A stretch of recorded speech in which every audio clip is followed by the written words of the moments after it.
사도행전 7장 55절에서 60절입니다. 사도행전 7장 55절에서 60절 말씀을 제가 봉독하겠습니다. 스데반이 성령 충만하여 하늘을 우러러 주목하여 하나님의 영광과 및 예수께서 하나님 우편에 서신 것을 보고 말하되, 보라, 하늘이 열리고 인자가 하나님 우편에 서신 것을 보노라 한데, 그들이 큰 소리를 지르며 귀를 막고 일제히 그에게 달려들어 성 밖으로 내치고 돌로 칠세 증인들이 옷을 벗어 사울이라는 청년의 발 앞에 두니라. 그들이 돌로 스데반을 치니 스데반이 부르짖어 이르되, 주 예수여, 내 영혼을 받으시옵소서 하고 무릎을 꿇고 크게 불러 이르되, 주여, 이 죄를 그들에게 돌리지 마옵소서. 이 말을 하고 자니라. 아멘. 저는 이번 코로나19 확산으로 인해서 우리가 교회에 모여서 예배드리지 못하는 일이 참 마음 아프고 아마 제 평생에 가장 충격적인 사건이 될 거라고 생각이 듭니다. 그러면서도 이 일을 계기로 하나님께서 제게도 한국 교회에도 우리가 그동안에 바로 살지 못했던 것을 바로 잡으시는 특별한 하나님의 섭리도 있다는 생각이 들었습니다. 그동안에 우리는 교회는 단순히 건물이 아니라는 것을 익히 잘 알고 있었습니다. 그러면서도 우리는 이렇게 모여서 예배하는 이 건물, 예배당 중심의 신앙생활을 좀처럼 벗어나지를 못했습니다. 가지고 있는 생각이 어쩔 수 없이 그저 교회 그러면 예배당 건물을 생각하는 거죠. 건물인 예배당을 중심으로 신앙생활을 하는 것을 좀처럼 이렇게 깨우쳐 벗어나지를 못했습니다. 여러분 중에 선교적 교회라는 말을 들어보신 분이 있을지 모르겠습니다. 그동안의 교회 중심의 신앙생활, 그저 교인 수가 몇 명인가를 따지는 그런 형태의 교회 성장주의는 이제는 벗어나야 된다. 우리가 하나님의 성전인 까닭에 성도들이 있는 곳이 곧 교회다. 그게 이제 선교적 교회의 개념이죠. 더 이상 건물 중심의 그런 신앙생활의 틀을 벗어나야 한다. 예수 그리스도를 주인으로 모시고 있는 우리들이 세상 속으로 들어가서 거기서 소금처럼 빛처럼 살아야 한다. 이 하나님의 나라를 위해서 우리가 감당해야 될 사명이라. 설교 때도 또는 강의 때도 그렇게 전해졌지만 여전히 우리 생각 속에는 교회 그러면 건물을 생각을 했었는데, 이번에 코로나19 확산으로 인해서 도대체 건물인 예배당에 모일 수가 없던 초유의 사태가 벌어지게 되면서 우리가 있는 곳이 교회구나. 지금도 여러분이 이 성령 집회에 영상으로 참여하고 계신데 여러분이 있는 바로 거기가 교회인 것입니다. 왜냐하면 여러분이 그곳에 있기 때문에, 그리고 여러분 안에 예수 그리스도가 계시기 때문에. 그러니 여러분이 있는 그곳이 아주 거룩한 예배 처소가 된 거죠. 이런 전환이 하나님께서 이번에 우리에게 주시고 계십니다.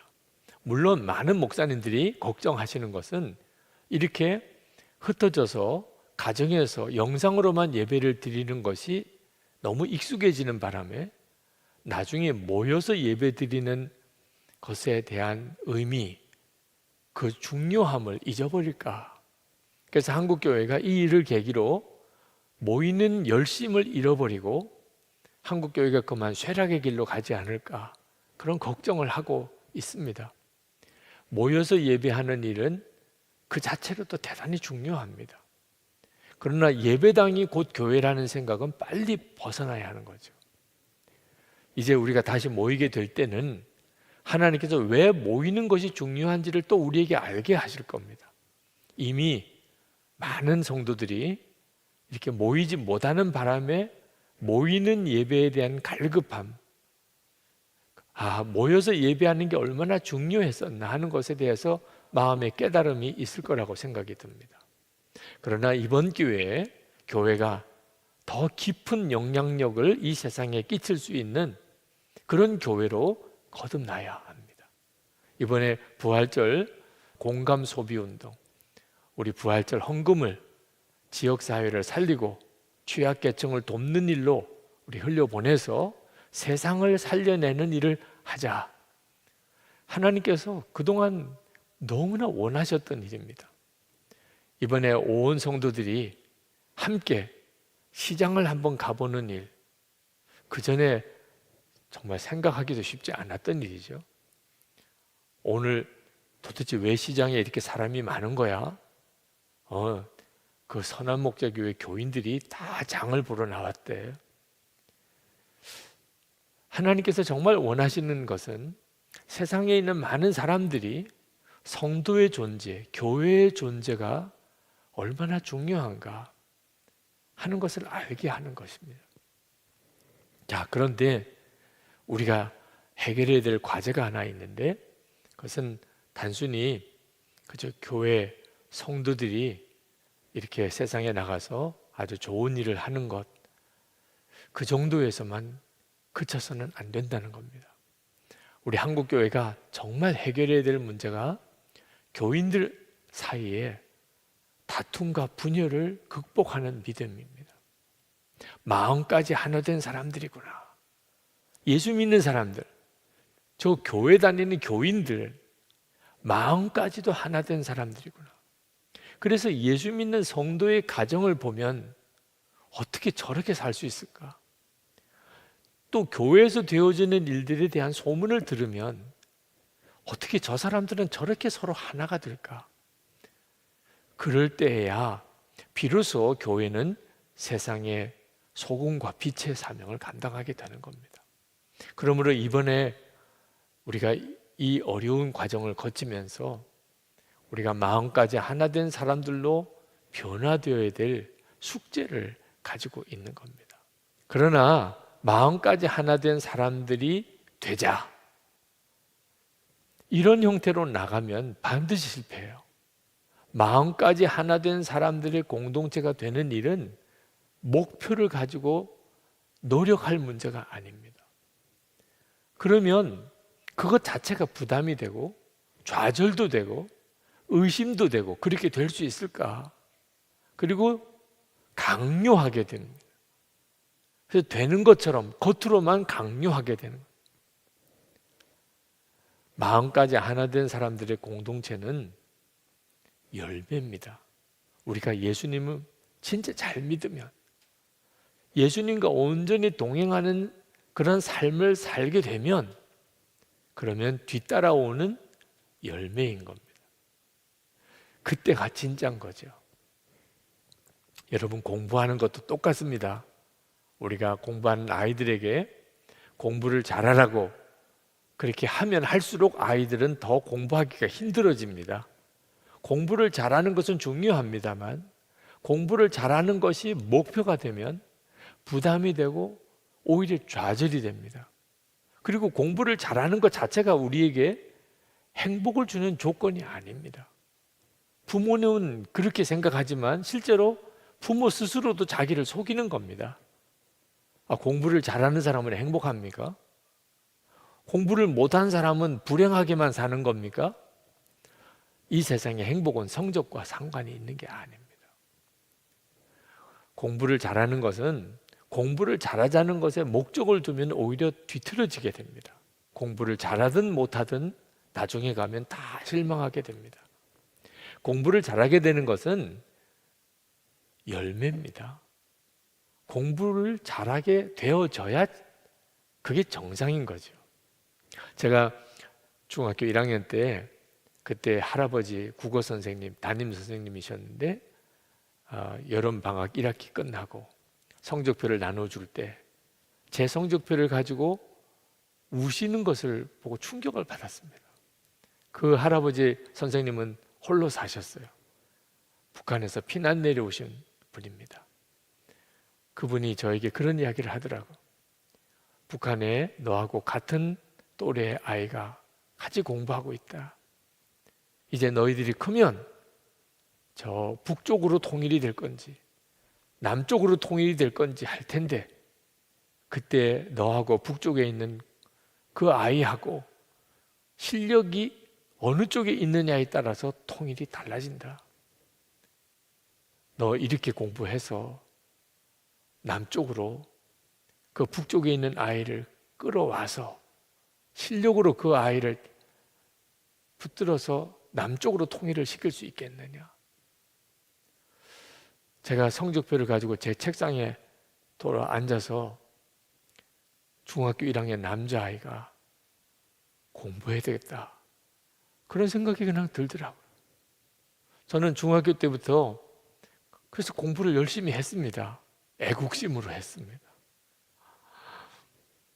많은 분들이 그런 이야기를 들으면 참 어이없어 하는 분들도 계시지만 저는 정말 그때부터 내가 공부를 열심히 해야 통일이 우리나라로 민주주의로 통일이 될 수 있다, 그런 생각을 했습니다.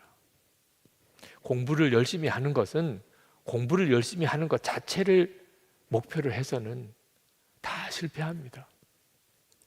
왜 공부해야 되는지 이유가 생기면 그러면 공부하지 말라고 그래도 공부하는 거죠.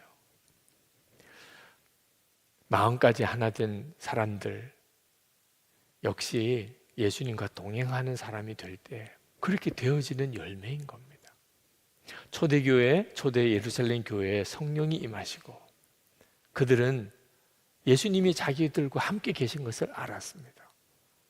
그리고 주님과 동행하는 삶을 살게 되었어요. 그때 나타난 놀라운 열매가 마음까지 하나 된 공동체가 된 겁니다. 재산까지 서로 같이 나누어 쓸 정도로 그런 놀라운 공동체가 된 거예요. 그런데 그 열매 중에 또 다른 하나가 있었는데 그게 뭐냐면 고난도 감사하게 받아들이는 것. 고난당하는 것을 감사하게 받아들이는 것. 자, 마음까지 하나 된 공동체가 되는 것과 고난도 감사함으로 받아들이는 것은 다 한 가지에서 나오는 열매들입니다.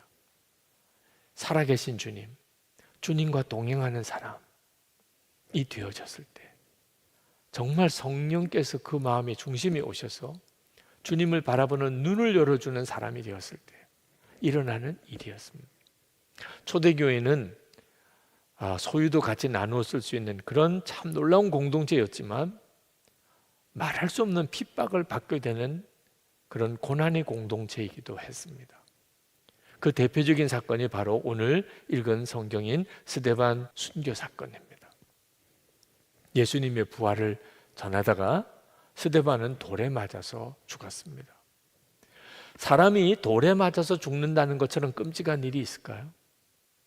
자, 그때 스데반은 참 놀랍게도 얼굴이 천사 같았다고 그랬고, 그리고 자기에게 돌 던지는 자를 위해서 간절히 기도하고 그 순교를 맞아들였습니다.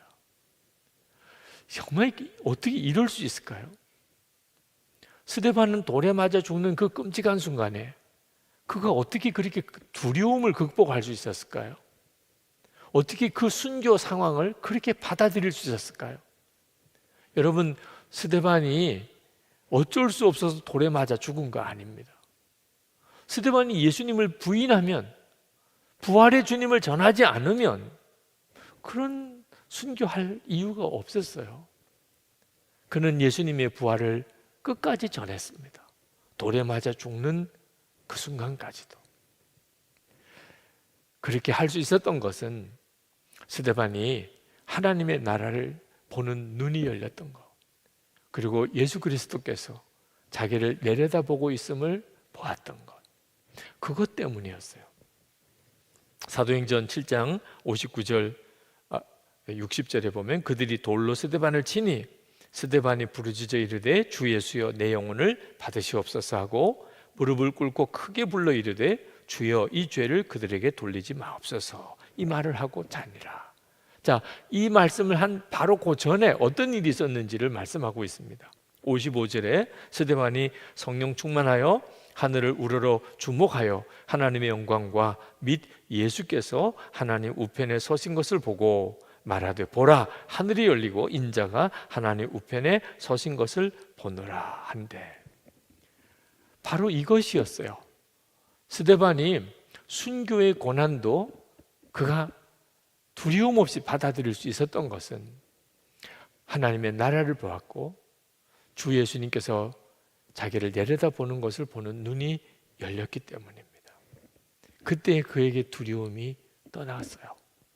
학교에서 왕따를 당하는 것 때문에 참 괴로워하는 여학생을 상담을 했던 적이 있습니다.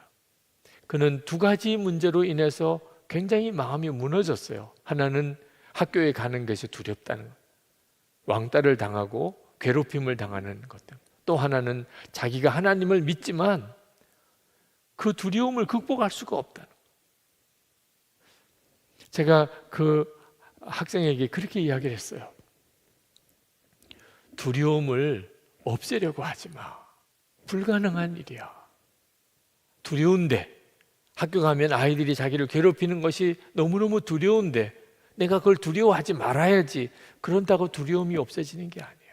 그리고 두려움도 이기지 못하는 정도의 믿음이다.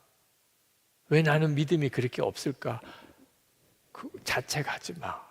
정말 중요한 것은 주님을 바라보는 눈이 열려야 하는 거지. 그러면 두려움이 그냥 없어지는 거야. 그리고 두려움을 이길 수 있는 담대한 믿음이 생기는 거지. 그건 하나님이 주시는 거야. 예수님께서 주시는 것이지. 너가 두려움을 어떻든지 극복해 보려고, 하나님을 더 잘 믿어 보려고 노력해서 되는 문제가 아니야. 믿음을 주시는 것조차 주님을 신뢰해. 이기게 해 주실 거야. 두려움이 없어지게 해 주실 거야. 두려움을 너가 없애는 게 아니야. 주님을 계속 주목해 보거라. 항상 주님을 생각해 봐. 그리고 그렇게 주님을 항상 생각하는지를 매일 한번 일기를 써봐. 그렇게 권해 주었어요. 여러분, 우리가 세상을 이길 담대함, 고난도 감사함으로 받아들일 수 있는 믿음은 노력해서 얻어지는 게 아닙니다. 주님을 바라보는 눈이 열리는 만큼이에요. 염려가 주님께 맡겨지고 두려움이 주님께 맡겨지고 고난이 감사한 것이구나 깨달아져요. 여러분, 예수님은 왜 스데반을 돌에 맞아 그냥 죽게 내버려 두셨을까요? 아니, 하늘 문을 열어주시고 예수님을 보게 하실 그 정도까지 하실 수 있다면 사람들이 돌 던지지 못하게 해서 스데반이 그렇게 돌에 맞아 죽지 않게 능히 하실 수 있잖아요. 그런데 왜 하나님이 돌에 맞아 죽게 하시면서 하늘은 왜 보여주시고 예수님은 왜 보여주시냐 말이에요. 참 이해하기가 어려운 일이 많습니다. 성도가 받는 고난에 대해서. 저희 할아버님이 6.25 전쟁 때 그 일사후퇴 기간 동안 순교하셨습니다. 왜 그냥 순교하게 내버려 두셨을까? 실제로 우리가 예수님을 믿고 살아가는 동안에 예수 믿는 것 때문에 고난당하는 일을 겪습니다.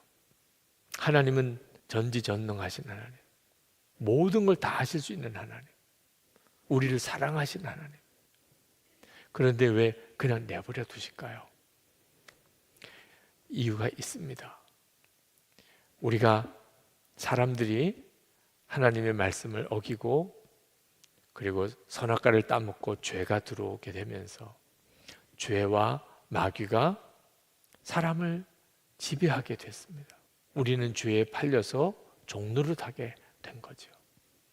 자, 그런 이 세상에 하나님의 나라가 임하기 위해서는 반드시 고난이라는 과정을 거쳐서 하나님의 나라가 오게 되는 거죠. 마귀가 우리를 사로잡고 있는, 우리의 죄로 인하여 우리에게서 왕노릇하고 있는 그곳에 하나님의 나라가 임하기 위해서 마귀가 그 일을 회방하고 그리고 하나님의 역사를 대적하고 하나님을 믿는 성도들을 핍박하고 당연히 그런 일이 일어나게 되는 것입니다. 그래서 예수님께서 십자가에 죽으셔야만 온 인류의 구원의 문이 열리게 된 거예요. 십자가를 지나야만 부활의 영광이 오게 된 겁니다. 그러니까 고난이 없이는 하나님의 나라가 이 땅에 온전히 이루어질 수가 없는 거예요. 이 사실을 여러분이 분명히 알아야 합니다. 하나님의 나라가 이 땅에 임하기 위하여 반드시 고난의 기간을 거쳐야 한다는 거예요. 여러분들이 이 사실에 대한 분명한 믿음을 가지고 있지 않는다면, 그렇다면 여러분은 고난에 대하여 그냥 도망 다니는 사람이 될 겁니다. 이슬람권에서 사역하시는 어느 선교사님의 편지 일부예요. 동역자 여러분, 이번이 마지막 편지가 될지도 모르겠습니다. 저를 위해서 그리고 이 나라를 위해서 기도해 주십시오. 저는 이번에 붙잡히면 어떻게 될지 전혀 모릅니다. 마음의 준비는 하고 있지만 솔직히 두렵습니다. 그러나 그 두려움보다 더 큰 두려움은 이번 일로 이 땅이 교회에서 영원히 잊혀질지도 모른다는 두려움입니다. 이 땅은 더 많은 선교사를 필요로 합니다. 복음이 들어가야 할 땅이 너무나 많이 남아 있습니다. 선교사가 계속 나가야 합니다. 선교사를 계속 보내야 합니다. 와서 죽을 거 알면서도 보내야 합니다. 그 길 외에는 이 영광스러운 복음이 전달될 방법이 없기 때문입니다. 왜 우리가 고난의 길인 줄 알면서도 가지요? 왜 고난 당할 걸 알면서도 선교사를 파송하는 거죠? 고난이 없으면 그러면 영혼의 구원의 역사도 하나님의 나라가 이 땅에 이루어지는 일도 없기 때문에 그렇습니다. 그러므로 우리는 고난만 볼 것이 아니고 하나님의 나라를 주목해 보아야 합니다. 하나님의 나라를 바라보아야 고난이 감사 조건이 됩니다. 스데반 집사가 그랬습니다. 그는 끝까지 예수님의 부활을 전하면서 돌에 맞아 순교하는 일을 끝까지 감당했습니다. 이유는 그것이 너무나 귀한 일이라는 걸 깨달았기 때문에. 우리가 나중에 천국에 가서 스데반을 만나게 됐을 때 우리는 너무나 부러울 것입니다. 스데반을 만나고 그가 돌에 맞아 순교했던 그 일로 인해서 우리 마음속에 정말 부러운 마음이 들 겁니다. 스데반은 그것을 이미 알고 있었던 거죠. 순교자가 복이 있는 사람인 거죠. 우리가 만약에 하나님의 나라를 정말 알지 못하고 예수님이 우리와 함께 계시는 것에 대해서 진짜 믿지 못한다면 우리는 다 바보같이 살 겁니다. 돈을 많이 벌 수도 있고 또는 세상에서 어떤 권세를 얻을 수도 있고 유명한 사람이 될 수도 있고 성공했다는 말을 들을 수도 있을지도 모릅니다. 그러나 그는 나중에 하나님 앞에 섰을 때 정말 바보같이 살았다고 밖에는 말할 수가 없을 겁니다. 왜? 하나님의 나라를 위하여 마땅히 우리가 감당해야 될 고난의 길을 그는 전혀 몰랐기 때문에, 그런 고난의 삶을 살지 않았기 때문에. 어느 개그우먼이 자기 묘비명을 미리 써놓았다는 거예요.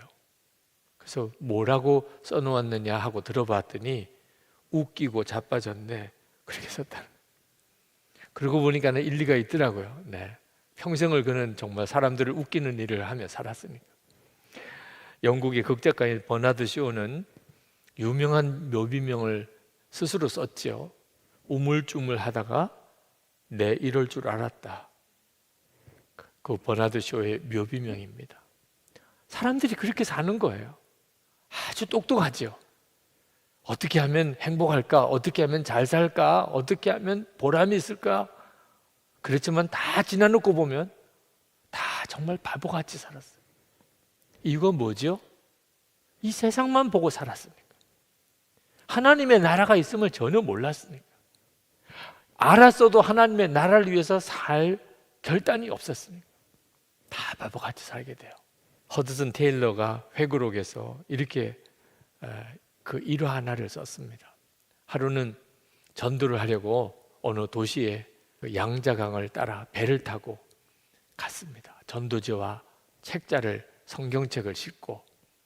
그런데 그 강을 따라 가다가 중국인 동력자가 갑자기 강물에 빠지는 사고가 일어났어요.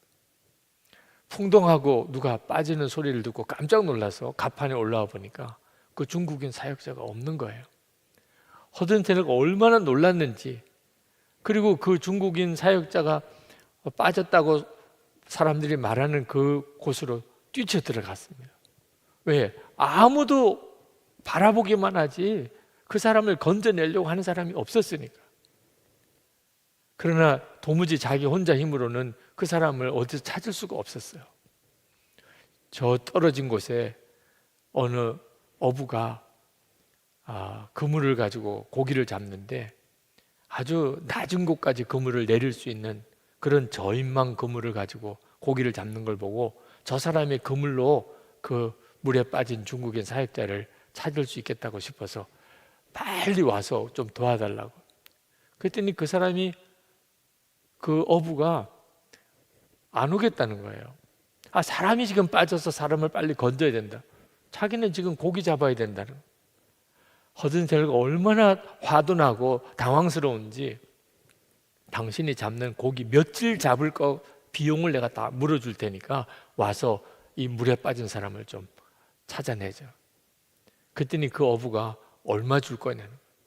지금 당신이 며칠 고기 잡을 걸 내가 다 책임지겠다고 하잖아요. 아니다. 돈을 약속을 해라.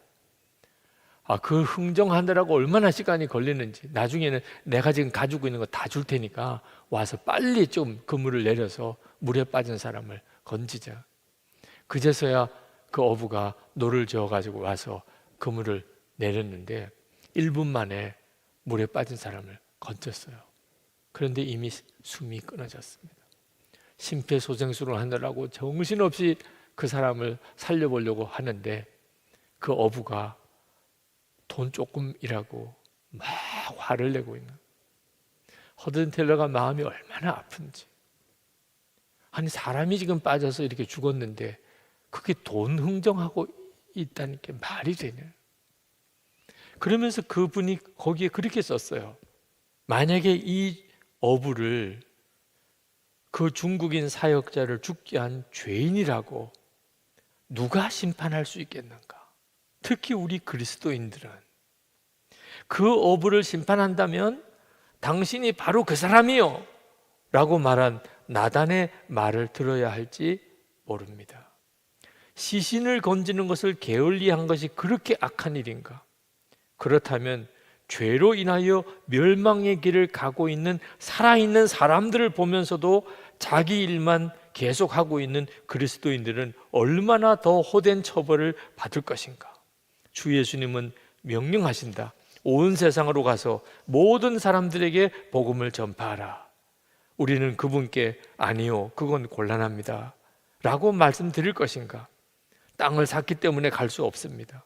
소 5겨리를 샀기 때문에, 혹은 결혼을 하고 했기 때문에, 혹은 다른 재미있는 일이 있기 때문에 나는 갈 수 없다고 말씀드릴 것인가?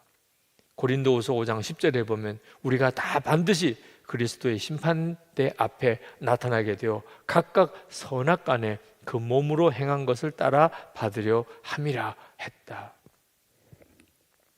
허든텔러의 이 글을 읽어보면 우리가 진짜 눈이 열려서 하나님의 나라를 보게 되고, 우리가 정말 예수님이 우리 마음에 정말 주님이 되시면, 그러면 우리는 이 세상을 전혀 다르게 살아가게 된다는 거죠. 진짜 중요한 것이 무엇인지 알게 된다는 거예요. 영혼이 중요한 것이고 그 영혼을 구원하는 것이 중요한 것이라. 하나님의 나라를 알지도 못하고 정말 예수님이 주인 되는 삶을 살지 않는 사람은 그것이 우선적인 관심이 될 수가 없지요. 아무리 열심히 잘 살았다고 해도 나중에 주님 앞에 섰을 때는 바보같이 산 거죠. 하나님의 나라가 정말 있다면 그것을 위해서 고난당하는 것이 오히려 복이지요. 평생 열심히 살았는데 하나님의 나라를 위해서는 아무런 어려움을 당한 적이 없었다면 주님 앞에 서는 순간 그에게는 두려운 일이 되는 거죠. 그러므로 성도 여러분, 우리에게 있어서 편안하냐 고난이냐 이것이 우리의 삶의 판단 기준이 되면 안 됩니다. 어떤 게 더 편안한 거냐, 어떤 게 더 고난의 길이냐. 그래서 편안한 쪽으로 택하여 사는 삶은 정말 바보 같은 삶인 겁니다. 편안한 삶을 추구해 살았지만 주님 앞에 설 때 사시나무처럼 두려워 떠는 사람이 있고, 고난의 길을 갔지만 마지막 때 주님 앞에 섰을 때 말할 수 없이 복된 사람이 있는 겁니다. 스데반은 자신이 성공하느냐 실패하느냐는 아무 관심이 없었습니다. 스데반의 오직 관심은 하나님의 나라를 바라보면서 부활의 주님을 사람들에게 끝까지 전하는 것이었습니다. 하나님께서 그 일을 위해서 자기가 돌에 맞아 죽어야 된다고 정하셨다면 그게 최선이라고 받아들인 거죠. 하나님은 이런 믿음과 헌신을 가진 사람을 준비하고 있습니다. 우리가 예수님과 동행할 때 마음까지 하나 되는 열매가 맺어지는 것과 동시에 똑같이 고난도 감사함으로 받을 수 있는 믿음이 함께 생기는 겁니다. 이것이 같이 있어야만 비로소 진짜인 거죠. 하나님은 참 놀랍게도 스데반은 돌에 맞아 죽게 하셨지만 그 스데반 순교 사건의 배우 역할을 했던 사울이라고 하는 사람을 준비시키고 계셨어요. 그는 스데반의 순교의 뒤를 이어서 정말 엄청난 복음전도의 사역을 감당하죠. 그리고 그도 로마에서 목배임을 당하여 순교하게 됩니다. 하나님의 역사는 그 순간순간에는 다 알 수가 없습니다. 우리에게는 오직 하나, 하나님이 하시는 일은 최선이다. 주님이 결정하시고 허락하신 일에는 반드시 하나님의 계획이 있는 거다. 이번에 코로나19 확산으로 인해서 우리가 지금 겪는 이 어려움이 고통스럽지요. 빨리 종식이 되었으면 좋겠고, 감염자들도 그로 인해서 죽음을 맞이한 이들도 참 안타깝지요. 전 세계가 지금 어려움을 겪습니다. 또 어려운 교회들, 오늘도 우리가 헌금을 했지만 외국인 이주자들을 위한 교회들, 어려운 교회와 사람들이 참 많습니다. 그러나 이 어려움 속에도 하나님의 행하시는 일이 있다는 겁니다. 우리가 그것을 분명히 볼 줄 알아야 합니다. 욥이 이해할 수 없는 고난을 당했지만 그는 하나님을 끝까지 신뢰하는 믿음이 있었습니다. 모세가 가나안 땅에 들어가지 못하고 죽었습니다. 근데 그것을 모세는 받아들였습니다. 하나님이 결정하셨으면 그게 더 유익할 것이라고. 실제로 모세가 가나안 땅에 들어갔다면 아마 모세는 우상숭배 대상자가 됐을 겁니다. 다윗이 밧세바와 간음하여 낳은 아들이 죽었습니다. 살려달라고 그렇게 기도했는데도 죽었습니다. 죽었다는 사실을 알고 난 다음에 다윗은 씻고 새 옷 갈아입고 그리고 식사를 했습니다. 하나님이 결정하셨으니까 받아들이는 믿음이 있었던 겁니다. 압살롬이 반역했을 때 그가 예루살렘을 포기하고 그리고 도망갈 때 시므이라고 하는 사람이 쫓아오면서 다윗을 저주했을 때 하나님이 욕하라고 한 거 내가 받아야지 그러면서 깨끗하게 받아들였습니다. 하나님이 다윗에게 성전 짓는 일을 허락하지 않았습니다. 다윗은 그걸 그냥 받아들였습니다. 요셉 자기를 죽이려고 했던 형들 용서할 마음을 주셨을 때 순종했습니다. 그래서 이스라엘 지파가 생기게 된 거죠. 하나님이 하시는 일에, 하나님이 정하신 일에 거기에 하나님의 뜻이 있을 거다. 그렇게 믿는 믿음이 고난 앞에서 우리를 담대하게 만드는 겁니다. 이 고난도 하나님이 나에게 허락하신 것이라면 그러면 내게 유익할 것이라. 감사합니다. 이렇게 고백할 수 있는 겁니다. 저는 지금까지 살아오는 동안에 사실 그 순간순간에는 다 이해할 수 없는 어려움들이 있었습니다. 하나님의 역사를 어떻게 사람이 다 알 수 있겠습니까? 군목 훈련 받다가 다리가 부러졌을 때, 또 대학원 마지막 졸업 포기해야 됐을 때,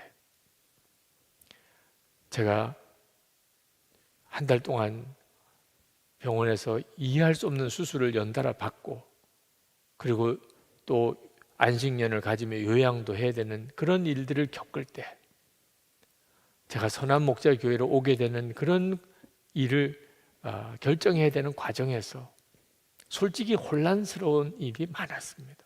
내가 잘 가고 있는지, 왜 내 삶 속에는 이런 어려운 일들이 많은지 이해할 수 없는 일들이 참 많았습니다. 그러나 하나님은 반드시 합력하여 선을 이루게 하실 것이다. 하나님에게는 반드시 뜻이 있고 길이 있다. 매 순간에 주님은 뭘 원하실까? 그렇게 한 걸음 한 걸음 갔던 것 때문에 여기까지 제가 와 있는 것이라고 고백할 수밖에 없습니다. 언젠가는 한 그리스도인 청년이 이런 말을 하는 것을 들었습니다. 저는 지금까지 한 번도 하나님의 뜻대로 살겠다는 결단을 못 해봤습니다. 두렵습니다. 하나님의 말씀대로 사는 게 너무 어렵습니다. 용서하고 사랑하고 기뻐하고 감사하고 순결하고 거룩하게 살 자신이 없습니다. 그는 목회자의 자녀였어요. 솔직한 고민이죠. 하나님 말씀대로 산다는 게 너무 어렵다는.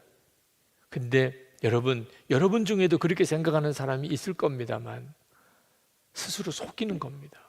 여러분, 그러면 반대로 생각하면 용서하지 않고 미워하고 싸우고 슬퍼하고 불평하고 부정적으로 생각하고 아주 추하고 타락한 삶을 사는 것은 그건 뭐 쉬운 것 같이 생각이 드십니까? 실제로 그렇게 살아보십시오. 훨씬 어렵습니다. 싸우고 미워하고 슬퍼하고 불평하고 그리고 그저 막 살아가고 세상 재미 그저 탐심과 욕심으로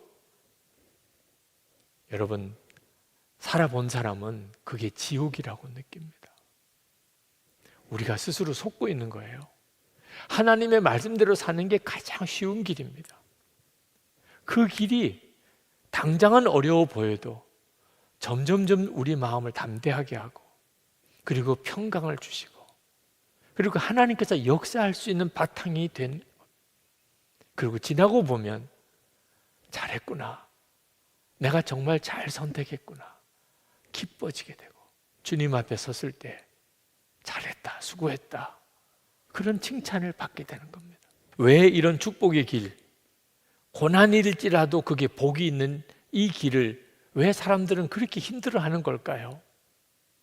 저는 얻은 결론이 주님을 인격적으로 몰라서 그렇다고 생각이 듭니다. 성경도 지식으로만 알고 있는 것, 하나님의 나라도 지식으로만 아는 것, 예수 그리스도를 인격적으로 알게 되면 하나님의 나라는 단순히 지식이 아닙니다. 이미 예수님이 내 안에서 왕이시니 하나님의 나라가 뭔지 실제로 본인은 하나님의 나라에서 살고 있는 거예요. 그래서 그는 고난을 보는 눈이 달라지는 겁니다. 어떤 분이 저를 만나서 그런 이야기를 하시더라고요. 목사님을 만나보니까 듣던 것과는 많이 다르네요. 어떻게 다른지는 제가 물어보질 않았습니다. 제가 충격받을까 봐 그냥 듣던 것과는 다르다는 거예요. 여러분들도 어떤 사람을 만나면 듣던 것과 다른 경험을 많이 할 겁니다. 예수님도 똑같습니다. 예수님에 대해서 다 들으셨죠. 읽으셨죠. 근데 실제로 주님을 인격적으로 만나면 듣던 것과는 다르네. 그렇게 고백하게 됩니다. 그 놀라운 것이 바로 마음까지 하나 되는 것, 역사가 일어나고 그리고 고난도 감사해요. 내가 만약에 하나님이 내게 어떤 선택의 기회를 주신다면 나는 더 어려운 길을 갈 것이다. 여러분, 이런 생각이 도대체 어떻게 가능합니까? 어느 길이 주님과 동행하는 길일까? 주님은 어떤 길을 가고 싶어 하시나? 그 점만 분명해지면 아마 여러분 모두가 다 그렇게 사실 것입니다. 헬렌 로즈비어 선교사님, 콩고 선교사님, 2016년에 세상을 떠나셨습니다. 이 헬렌 로즈비어 선교사님이 유명한 것은 그분이 콩고에서 10년 동안 사역을, 그분은 의료인이에요. 의과대학을 졸업하고 콩고에 와서 병원을 세우고 학교를 세우고 하셨는데, 콩고 내전이 일어났을 때 반군에게 붙들려서 그가 6개월 동안 그 정글 감옥에서, 거기서 그 반군에 의해서 성폭행을 당한 끔찍한 경험을 하신 분입니다. 여인으로서 그보다 고통스럽고 수치스러운 일이 어디 있겠어요. 그런데 그가 풀려나고 난 다음에 영국으로 다시 잠깐 1년 동안 요양을 위해서 왔다가 다시 콩고로 돌아가요. 거기서 나환자들을 섬기고 그리고 병원을 세우고 그렇게 거기서 사역을 하셨습니다. 그가 콩고 내전 당시 정글 감옥에 있을 때 동료들이 비참하게 죽고 자기는 성놀이개감이 되어서 성폭행을 당하고 정말 말할 수 없이 끔찍한 공포 속에 거기서 5개월 동안을 지내는 동안 하나님을 원망하는 마음이 들었어요. 내가 이렇게 여기까지 와서 선교사로 사역을 하는데 이런 끔찍한 일을 당하게 왜 내버려 두시나. 근데 그때 마음에 하나님이 말씀하시는 것이 들렸습니다. 헬렌, 너 내게 감사할 수 있겠니?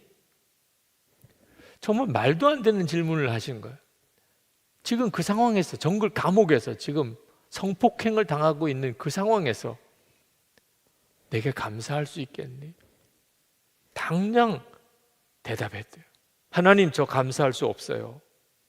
저는 하나님께서 기뻐하시는 일을 하기 위해서 이곳까지 와서 복음을 전했는데 제 동료 선교사들은 순교했고 저는 성폭행을 당했어요.